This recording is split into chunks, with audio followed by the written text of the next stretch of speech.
chapter, safety rules. It's your half yearly syllabus. When you start watching this video, or then be with your books, and if you have any query, then ask me on the WhatsApp group. Then your WhatsApp classes are going on. Now I'll start the explaining. Listen carefully. The first line is safety comes first. We must learn to live safely. हमें हमेशा ये चीज़ें सीखनी चाहिए, हम कैसे safely रहें. While playing or walking on the road, traveling in buses, visiting places or at school or home. जब भी हम कहीं पे भी जाते हैं, कहीं पे घूम रहे होते हैं, रोड पे चल रहे होते हैं या स्कूल जा रहे होते हैं, तब हमें इन सारी चीज़ों का ध्यान रखना होता है. We need to be careful about personal safety. हमें अपनी पर्सनल सेफ्टी के बारे में ध्यान देना चाहिए, केयर करना चाहिए. Then follow rule and stay alert. और जितने भी रूल्स होते हैं, रोड रूल्स होते हैं, स्कूल में जो भी रूल्स होते हैं, जिस प्लेस पे आप जहाँ जा रहे हो उस प्लेस पे जो रूल्स होते हैं, उन रूल्स को हमेशा फॉलो करना चाहिए for our safety and for the other person safety also. You must never walk on और run in the middle of the road. कभी भी रोड के बीचों बीच में दौड़ना नहीं चाहिए, ना ही चलना चाहिए. देयर आर फुटपाथ्स जिसमें हम चल सकते हैं, आप हमेशा उस पर चलें. Always take the footpath on और be on the left side of the road. As I tell you, हमेशा फुटपाथ पे चलें एंड जो लेफ्ट साइड रोड होती है उस साइड पे चलें. Now if there is no footpath, walk on the right side of the road so that you save yourself from the traffic coming towards you. अगर वहाँ पे footpath नहीं बना है, ऐसी किसी रोड पे आप जा रहे हो जहाँ पे फुटपाथ नहीं बना है, तो राइट साइड पे चलें, जिससे जो भी ट्रैफिक आपके साइड से आपके पास आपकी साइड से निकल रहा है या आपके पास से गुजर रहा है, तो आप अपने आप को सेफ रख पाए. Do not be in a hurry to cross the road. कभी भी बहुत जल्दी नहीं रोड क्रॉस करने की कोशिश करेंगे, तभी रोड क्रॉस करेंगे. Then when you look left and right, first look the traffic signal. सबसे पहले ट्रैफिक सिग्नल देखेंगे. After that cross only when the light is green. हमेशा तभी रोड क्रॉस करें जब सिग्नल लाइट ग्रीन होती है. Always use the zebra crossing. हमेशा जेब्रा क्रॉसिंग का यूज करें जब भी आप रोड क्रॉस कर रहे हैं. First look your right side, then the left side and again to the right side. ऐसा ही टेल यू, हमेशा जब भी आप रोड क्रॉस कर रहे होते हैं, राइट साइड देखें, देन लेफ्ट साइड देखें, देन अगेन राइट साइड देखें, उसके बाद में रोड क्रॉस करें.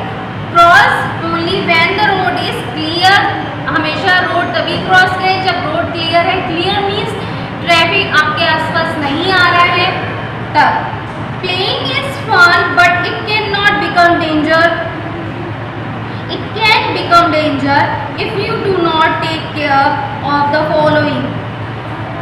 जब आप खेल रहे होते हैं और प्लेइंग कर रहे होते हैं, इट कैन बी डेंजर. वो आपके लिए खतरा जैसा हो सकता है. लाइक आपको हार्म हो सकता है, आपको चोट लग सकती है, इंजर्ड हो सकते हो आप.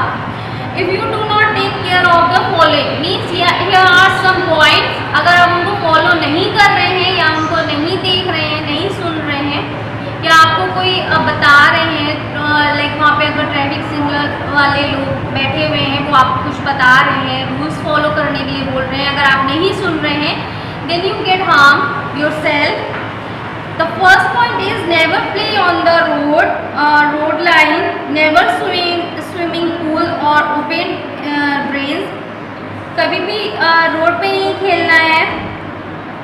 Never play with sharp exact object such as knife. कभी भी शार्प थिंग से नहीं खेलना है, लाइक नाइफ हुआ, ब्लेड हुआ.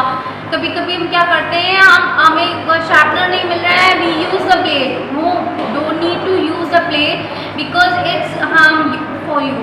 आप उससे इंजर्ड हो सकते हो, कट लग सकता है आपको. The second thing is do not touch electric wires और सॉकेट्स. कभी भी इलेक्ट्रिक वायर और सॉकेट्स नहीं टच करने चाहिए. Do not use wait hand while handling electric items. कभी भी गीले जो आपके हाथ होते हैं तब आप इलेक्ट्रिक जो भी चीज़ें होती हैं, जो भी ऑब्जेक्ट्स होते हैं इलेक्ट्रिक के, उनको आप टच नहीं करेंगे। Do not go near fire और प्ले विद मैच स्टिक्स। कभी भी आग के पास नहीं जाएंगे और ना ही कभी भी मैच स्टिक्स में माचिस से कभी नहीं खेलेंगे, because it's harm for you. Now the third stanza I started here. Do you push and pull each other while playing? आप कभी भी एक दूसरे को खींचते हो या धक्का देते हो जब आप खेल रहे होते हो, ऐसा करते हो आप? It may hurt someone. आपके ऐसा करने से किसी को चोट लग सकती है, कोई गिर सकता है। So play gently in a safe place such as a park or a playground. हमेशा सेफ प्लेस पे खेलना चाहिए, लाइक पार्क पे खेल रहे हैं या फिर ग्राउंड्स पे खेल रहे हैं या फिर तब खेल रहे हैं जब हमारे एल्डर्स हमारे साथ होते हैं। When you board a bus, do you stand in a queue and wait for your turn? कि आप बस का वेट कर रहे हो तो आप लाइन में खड़े होते हैं कि नहीं? Pushing others to get into the bus first is bad manner. अब एक दूसरे को धक्का देके बस पे चढ़ना या किसी भी जगह पे चढ़ना, एक दूसरे को धक्का देते हुए निकलते चले जाना, इट्स बैड। और इस वजह से आप किसी को हर्ट कर सकते हो, किसी को चोट लग सकती है और ये बैड मैनर्स होते हैं। Besides, someone might get hurt. As I tell you, आपकी वजह से किसी को चोट लग सकती है। Never get on or off a moving bus. Accidents may happen. कभी भी चलती हुई बस पे नहीं जाना चाहिए और ना ही उतरना चाहिए, उस वजह से एक्सीडेंट भी हो सकती हैं। We all enjoy looking out of the bus window, but do not put your hand out. हमेशा हम सबको बस की विंडो से बाहर देखना अच्छा लगता है। बस हो, ट्रेन हो, कार हो, कहीं पे भी आप बैठे हो, घूम रहे होते हैं तो आपको विंडो से बाहर देखना अच्छा लगता है, बट नेवर डू दैट कि आप क्या कर रहे होते हो कि हाथ भी बाहर निकाल देते हो, ठीक है? तो ये नहीं करना होते हैं। At home,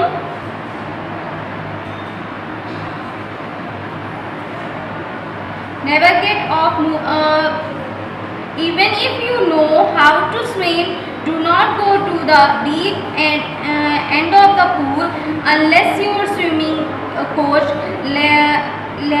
lifeguard is present. अगर आपको स्विमिंग आती है या नहीं आती है, कभी भी अकेले स्विमिंग करने के लिए नहीं जाना चाहिए, बिकॉज वहाँ पे आप फिर स्विमिंग करने के मतलब आप आसपास के कम पानी के एरिया पे जा सकते हो, लेकिन जहाँ पे ज़्यादा पानी है आप चलते चले जाते हो, बिकॉज यू नो दैट कि हाँ आपको स्विमिंग आती है और आप सोचते हो कि नहीं मैं तो स्विम कर लूँगा, but no, don't do that. आप ये चीज़ तब तक नहीं करेंगे जब तक आपके साथ आपके कोच नहीं है या आपके एल्डर्स आपके साथ नहीं हैं। Then at home, if you or your siblings get hurt, immediately inform your elders. You can also go to a nearly clinic. अगर आप अपने घर पे हो, बहुत सारे बच्चे हैं, आपके कजिन्स हैं, आपके फ्रेंड्स हैं और कोई इंजर्ड हो गया है, तो इमीडिएटली क्या करना है? सबसे पहले अपने एल्डर्स को बताना है। If there is no one, then go to the nearest clinic. अपने आसपास के एरिया के क्लिनिक पे जाएंगे और उनको ट्रीटमेंट दिलवाएंगे। Now accident occur because sometimes people are not careful. If you know the safety rules, you can be helpful to other too. Accidents हो जाते हैं, समटाइम्स ऐसा होता है कि हम केयरफुल नहीं होते हैं और हम सोचते हैं कि हम केयरफुल हैं, बट वी डोंट। तो वहाँ पे क्या करना है? हमें हमेशा सेफ्टी रूल्स को फॉलो करना है for our safety and others also. अगर हम क्या करते हैं कि हम सेफ्टी रूल फॉलो नहीं कर रहे हैं, हम तो हार्म हो ही रहे हैं, हमें तो इंजर्ड हो रही है, लेकिन हमारी वजह से जो सामने वाला भी इंजर्ड हो रहा है, उसको भी चोट लग रही है, वो भी हमारी वजह से लग रही है, बिकॉज हमने सेफ्टी रूल्स फॉलो नहीं किए। So everyone follow the safety rules. जो भी रूल्स होते हैं, आपके घर पे रूल्स होते हैं, स्कूल के होते हैं, रोड के होते हैं, हर प्लेस के एक अलग रूल्स होते हैं, ठीक है? उनको हमेशा फॉलो करें for our safety. And I hope you understood. If you have any query, then ask to me on the WhatsApp group.